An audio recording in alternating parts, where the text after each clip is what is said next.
quando terminou tudo, ele viu que estava tudo muito bom, a ideia de um perfeito estado, o homem em comunhão com ele.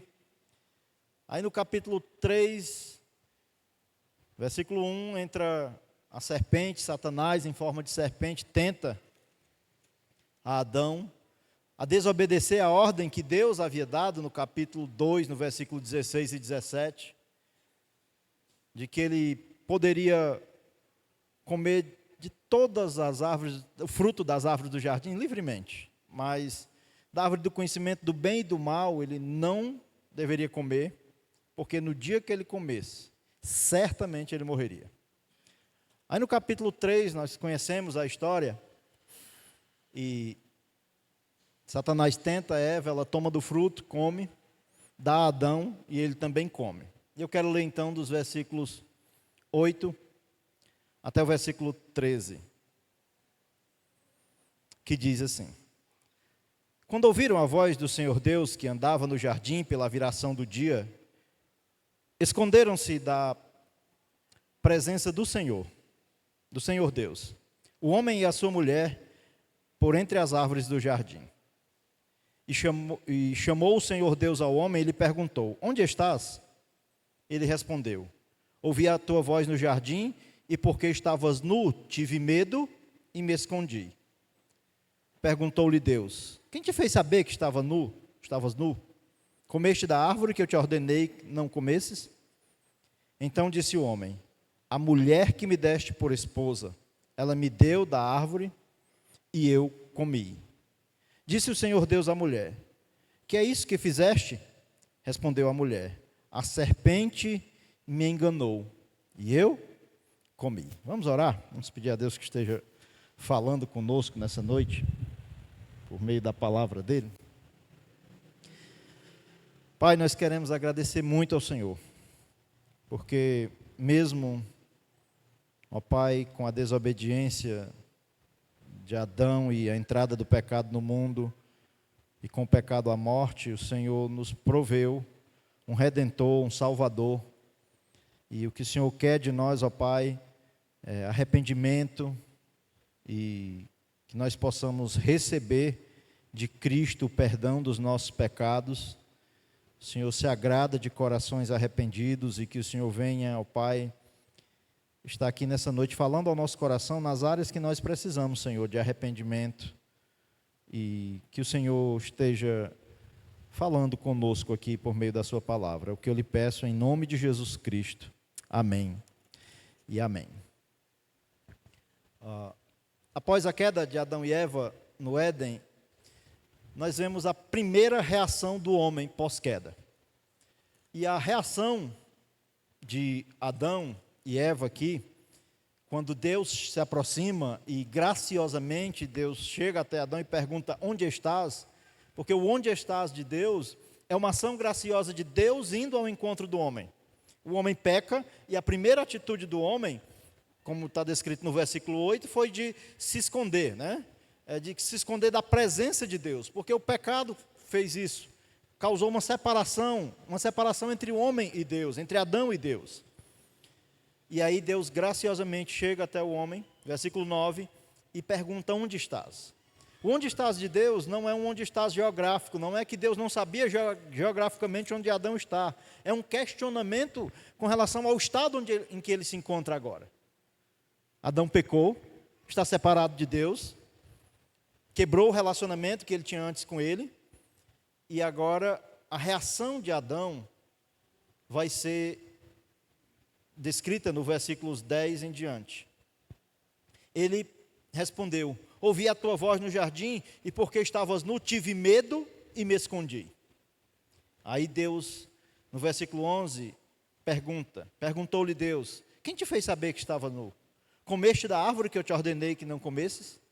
Você fez aquilo que eu disse para você não fazer? Você me desobedeceu, Adão? Essa é a pergunta de Deus. Você comeu do fruto da árvore que eu te ordenei que não comesse? A expressão é ordenar mesmo, porque ele tinha ordenado a Adão que não comesse do fruto da árvore do conhecimento do bem e do mal.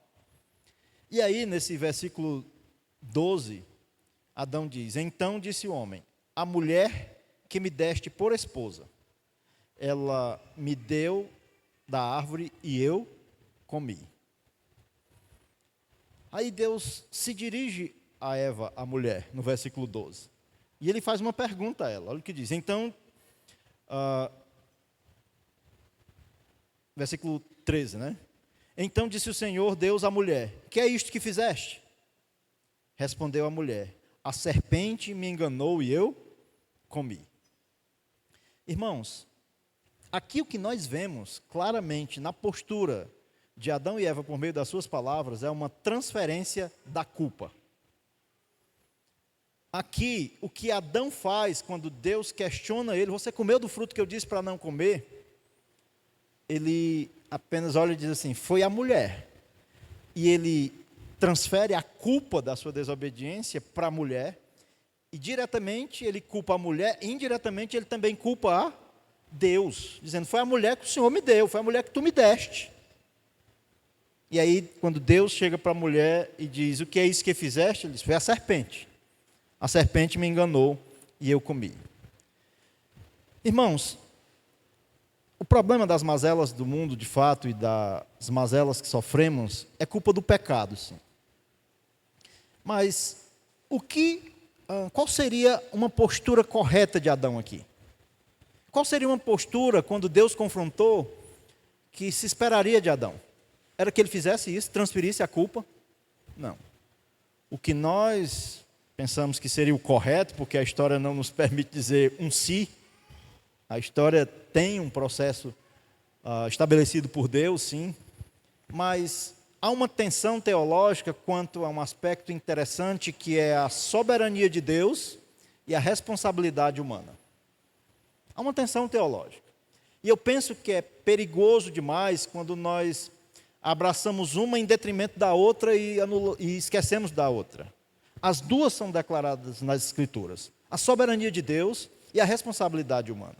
E Deus colocou sobre o homem uma responsabilidade que não ameaça a sua soberania. Deus não se sente abalado por conta dele ter dado ao homem uma responsabilidade e uma ordem. O homem desobedece. E a culpa da desobediência e do pecado, ela é daquele que desobedeceu, daquele que pecou. Porque quando na música diz que a culpa é do pecado, nós temos que ter um certo cuidado também. Porque senão nós começamos a transferir a nossa culpa para o pecado. E eu quero falar então, dentro desse aspecto de quem é o culpado, na perspectiva da necessidade de que nós estamos na entrada de um ano novo aí. E às vezes tem muita coisa na nossa vida que precisa mudar, que não está indo bem, porque há áreas na nossa vida que nós desobedecemos a Deus. E se não houver arrependimento e justificação na nossa vida, não há transformação. Eu vou repetir. Há áreas na nossa vida que não está indo bem, por conta de pecados no nosso viver, que se não houver arrependimento e justificação, não haverá transformação naquela área. O que vem-nos à mente, quando às vezes nós pensamos sobre uns questionamentos que foram feitos por alguém que estava passando por um aspecto difícil na vida, é na vida de Jó. E aí, quando nós olhamos para a vida de Jó, os amigos de Jó vêm e vão questionar Jó: tem um problema na tua vida, Jó. E nós aprendemos que não tinha problema nenhum. Era Deus que estava querendo, mostrando a sua soberania na vida de Jó. Sim, Deus é soberano, inclusive sobre o diabo. Agora, não me diga que não tinha nada a ser trabalhado na vida de Jó, não, porque o texto mostra que tinha, a Bíblia mostra que tinha algo a ser trabalhado. Deus soberanamente, sim, trabalhou na vida de Jó. E o que é que ele trabalhou na vida de Jó? Abra lá em Jó capítulo 42. Porque parece que tem um Deus masoquista, que só por conta da sua soberania resolveu fazer tudo aquilo na vida de Jó sem propósito nenhum. E não é isso. O capítulo 42 é no final, é igual a música do Sal da Terra, é só no final que nós vamos entender melhor. E é nós que temos a revelação completa, não é? Para poder ler e analisar. Mas no capítulo 42, depois de Deus ter um longo diálogo com Jó, é que Jó vai dizer o seguinte, versículo 1 e 2. Então respondeu Jó ao Senhor, versículo 2. Bem sei que tudo podes, e nenhum dos teus planos pode ser frustrados. Ele está falando da soberania de Deus, dos planos soberanos de Deus. Agora, olha o que diz o versículo 5. Eu te conhecia só de ouvir, mas agora os meus olhos te veem. Por isso eu me abomino e me arrependo no pó e na cinza. Nós somos, assim, ensinados às vezes a olhar, pegar as coisas e pegar tudo para a culpa dos amigos do Jó, que só estavam questionando, dizendo que tinha algo errado, e achar que na vida de Jó não tinha nada a ser trabalhado, quando tinha. Como não tinha? Ele diz que antes ele conhecia Deus só de ouvir. Deus queria trabalhar na vida de Jó para um relacionamento de alguém que agora conhece Deus face a face. E Jó, então, por tanto questionar Deus e por não estar entendendo isso, a princípio, ele se arrepende. Então, na vida de Jó, tinha algo a ser trabalhado também, viu? E Deus trabalhou soberanamente. De maneira que, quando olhamos para essa pergunta, quem é o culpado, quando há algo que não está indo bem na nossa vida, também dizer só que é o pecado, eu penso que não é a postura que Deus quer de nós. Então, as Escrituras, elas apresentam o arrependimento como um caminho para a justificação em Cristo. Então, assim como Davi, quando pecou, lembra do caso de Davi? Adulterou, pecou feio, foi algo que não deixou de ser registrado nas Escrituras. Mas olhe lá no capítulo 12 de 2 Samuel.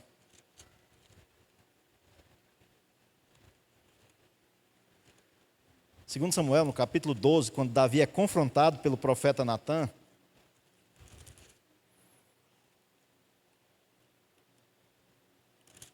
olha o que diz o texto. No versículo, capítulo 12, de 2 Samuel, versículo 13 diz assim, olha o que diz. Então disse Davi a Natã, pequei contra o Senhor. Disse Natã a Davi, também o Senhor te perdoou o teu pecado, não morrerás. Eu acho interessante a postura de Davi aqui. Não é, eu pequei, mas Natã também, ela era muito bonita, Natã. Natã é porque, rapaz, não. Natã é porque eu estava fraco espiritualmente nesses dias. Ele não se justifica. Ele não se justifica. Quando ele é confrontado por Natã, a postura de Davi é, pequei contra o Senhor. E há um relato na Bíblia, num dos salmos de Davi, que é o salmo de número 51. Salmo de número 51. Quando Davi está aqui fazendo a sua confissão quanto ao seu pecado, olha a postura de Davi no versículo 4. Salmo 51, 4. Pequei contra ti somente. Fiz o que é mal perante os teus olhos, de maneira que serás tido por justo no teu falar e puro no teu julgar. Pequei contra o Senhor. Na confissão de Davi a Deus, ele diz, eu pequei contra o Senhor. Não há uma vírgula de justificativa, de alguém que tenta se justificar, que foi o que Adão fez. Foi a mulher, Senhor, que o Senhor me deu. E quando ele confronta a mulher, quanto ao que ela fez, foi a serpente. Então, irmãos, o verdadeiro arrependimento, ele não traz uma justificativa. É quando nós não tentamos nos justificar. É quando nós não transferimos a culpa.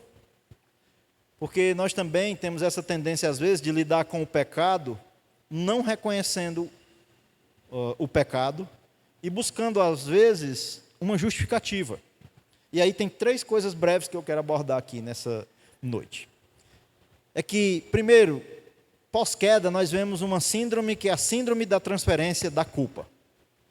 Quando Adão diz, foi a mulher que me deste por esposa, ele está transferindo a culpa. Ele está querendo se justificar diante de Deus. E Deus graciosamente tinha chegado a Adão perguntando, onde estás? E interessante aqui transferência de culpa. Porque não resolve. Não é isso que Deus quer. Deus quer o arrependimento. E o arrependimento, ele passa por um aspecto de um assumir a culpa. De um assumir o pecado. De assumir que errou diante de Deus. De fazer como Davi fez. Eu pequei contra o Senhor. Eu pequei contra você, meu irmão. E tem áreas da nossa vida que não estão muito boas, às vezes, e nós ficamos procurando culpados. Assim como Adão fez. Quando no casamento não está bem, nós sempre procuramos um culpado, é sempre o cônjuge, né? Quando as finanças não estão bem, é o trabalho, é o meu emprego que eu ganho pouco, é o governo que subiu demais as coisas. Qualquer área que a gente está passando por alguma coisa que não é muito boa, nós geralmente queremos transferir a responsabilidade para o outro. Quando, na verdade, nós não queremos assumir a culpa. E a culpa, quando não é assumida, ela denota um orgulho, viu? É um orgulho. Obrigado, irmão Evandro. A justificativa de Adão, ela demonstra essa falha em assumir a culpa. É um reflexo da separação espiritual que ocorreu. É uma síndrome pós-queda, sim, e que ecoa na humanidade até hoje. Mas, quando nós não assumimos a culpa, nós não estamos arrependidos, porque nós estamos querendo preservar a nossa imagem. Nós queremos ficar ainda de bom. A culpa é da mulher que o Senhor me deu. A culpa é da serpente, porque nós não queremos assumir a culpa. E aí, irmãos, eu fico pensando então em Cristo, que sem ter culpa, foi à cruz e assumiu a culpa. Culpa que era nossa. Os pecadores somos nós. Nós que pecamos. Nós que ofendemos a Deus com os nossos pecados. E nós não queremos assumir a culpa, nós queremos sempre transferir a culpa como Adão fez. Mas cuidado, que é o que eu quero abordar aqui. Porque transferir também a culpa para o pecado, ainda acho eu que é uma transferência de culpa. Porque não há pecado sem pecador. Só existiu pecado porque Adão pecou. Não dá para dissociar pecado do pecador, não. Quem peca é sempre um pecador. O pecado ele não surge do nada, sem ter uma figura pecante. Então, não adianta dizer assim, o pecado, a culpa é do pecado. Isso não resolve. Também não adianta querer transferir a culpa para o Adão, que é o que mais sofre com essa situação toda, porque nós queremos transferir a culpa dos nossos pecados para Adão. Como se fosse nós, no lugar de Adão, fizéssemos diferente. Até hoje, nós fazemos do mesmo jeito. Nós pecamos também. E dizer que a culpa é do Adão, é mais uma transferência de culpa pós-queda. É mais uma síndrome dessa transferência de culpa. Então, onde é que está a solução? Em Cristo. É em Cristo. Agora, imagine Cristo, sem pecado nenhum, santo, assume a forma humana aqui, se torna homem como nós, sem deixar de ser Deus. E sem culpa, para resolver o problema do pecado, ele assume a culpa em nosso lugar, sem ter culpa. E a pergunta que eu me faço com a minha vida, muitas vezes é, como é que eu, pecador, não assumo a culpa? Quero justificar, quero culpar o outro, quero transferir a culpa para o outro. Para minha esposa, para os meus filhos, se a coisa não estiver indo bem no casamento, para alguma coisa que me cerca, isso não resolve. Não resolve. Agora, só assumir a culpa também não resolve, porque quando você assume a culpa, o que você vai ter é só um culpado. E o culpado gera uma consequência, ele é condenado. O que ele merece é a condenação. Por isso a solução é Cristo. Mas entenda que o arrependimento passa por uma não transferência de responsabilidade, uma não transferência de culpa. É não culpar o outro. É quando alguém faz algo conosco e nós queremos reagir mal, nós temos uma reação ruim. Qual a primeira coisa que a gente faz? Justificar a nossa reação com a ação do outro. Não é isso que nós fazemos? Nós queremos dizer, eu pequei aqui, mas foi porque rapaz, se ele não tivesse feito aquilo, ele errou. Só que a culpa dele é dele. Mas a maneira como nós reagimos errado, torna também ter outro culpado no meio da história. E justificar não resolve. O que resolve é o arrependimento. É assumir a culpa, é não se justificar. E se chegar a Deus em arrependimento, pedindo o perdão de Deus, que emana de Cristo Jesus. Mas só para que fique claro sobre essa questão do pecado, culpa e arrependimento, é que quando nós não assumimos a culpa e transferimos a responsabilidade, nós estamos demonstrando orgulho, viu? Orgulho. Tem orgulho no nosso coração. E quando nós ficamos nos justificando, nós às vezes até pedimos perdão. Mas se o nosso pedido de perdão vai com justificativa, isso não demonstra um arrependimento verdadeiro. O arrependimento verdadeiro é quando nós não culpamos ninguém, mas assumimos a culpa. E pegamos a culpa e trocamos os fardos com o Cristo que assumiu a culpa sem ter culpa no nosso lugar. O que eu fico me perguntando é que volto à questão de que se Cristo, sem ter culpa, assumiu a culpa em nosso lugar, por que nós queremos sempre nos justificar e não assumir a culpa? E aí eu deixo claro novamente, é orgulho. É alguma raiz de orgulho no nosso coração que quer proteger eu. E isso não resolve. Nós não queremos ficar feio na foto. Nós queremos nos justificar. E isso não gera transformação. Assim como Davi, a postura correta é de assumir a culpa de ter pecado contra Deus. E isso é uma denotação de um arrependimento verdadeiro. É quando não culpamos ninguém. E aí agora, culpados, nós vamos buscar a solução para a culpa. E a solução para a culpa já foi nos dada por meio de Cristo Jesus. Ele assumiu a minha culpa. E aí, meus irmãos, quando Cristo assume a nossa culpa, nós estamos justificados. E aí um justificado não precisa se justificar. Você está entendendo? Eu não sei se eu estou sendo claro. Romanos capítulo 5, versículo 1.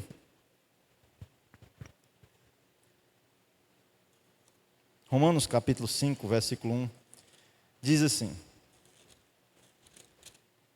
justificados, pois, mediante a fé, temos paz com Deus por intermédio de quem? De nosso Senhor Jesus Cristo. Deus nos declarou justos. Forensicamente, judicialmente, nós já estamos justificados, mediante o quê? A fé em Cristo Jesus.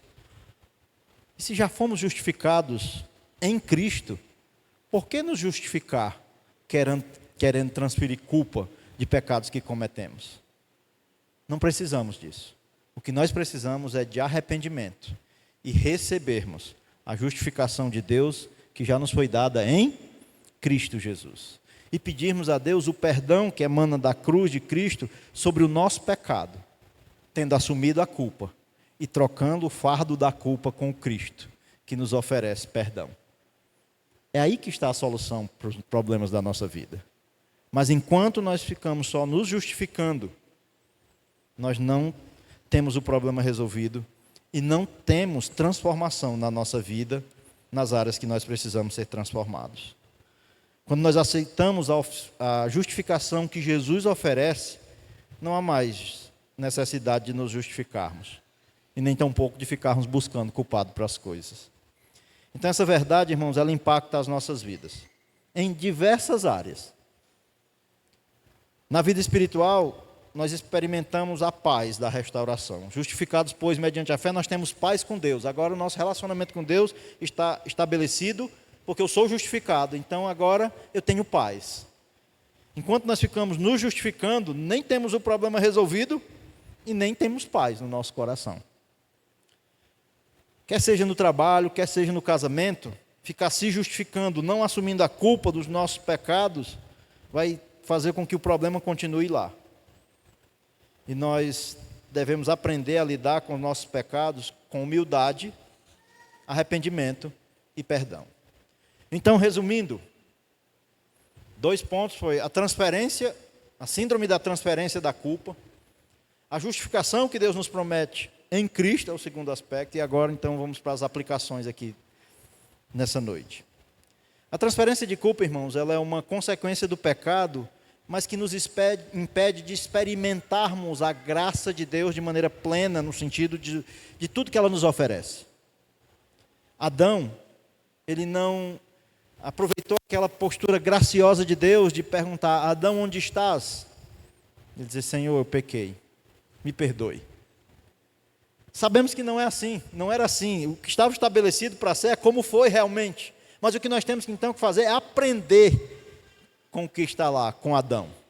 De que o erro dele, de ter pecado, de ter ofendido a Deus no seu pecado e de não se arrepender, isso fez com que necessitássemos de um justificador, Cristo. O que Deus quer de nós, para com Ele, é de arrependimento. Quando Pedro pregou uma mensagem em Atos capítulo 2, cristocêntrica, com Cristo no centro, as pessoas perguntaram: e aí agora o que é que nós faremos? Se arrependam e creiam. O arrependimento, nós pensamos que ele só foi necessário para o dia que nós nos convertemos, quando na verdade arrependimento é necessário para sempre quando nós pecamos. Porque o arrependimento ele nos leva a reconhecer a nossa culpa e buscar a misericórdia divina que há na pessoa de Jesus Cristo. Então, outro aspecto é que a justificação em Cristo, ela resolve o problema do pecado de uma vez por todas, oferecendo perdão e paz com Deus. Então, diante disso, o que nós temos é que examinar a nossa vida e ver quais áreas em que nós temos transferido a culpa para alguém, em vez de assumir a culpa e confessar a Deus. Receba então, quando confessar, o perdão de Deus que emana da cruz de Cristo. Aceite a justificação de Cristo, que Ele oferece para nós e nos perdoa.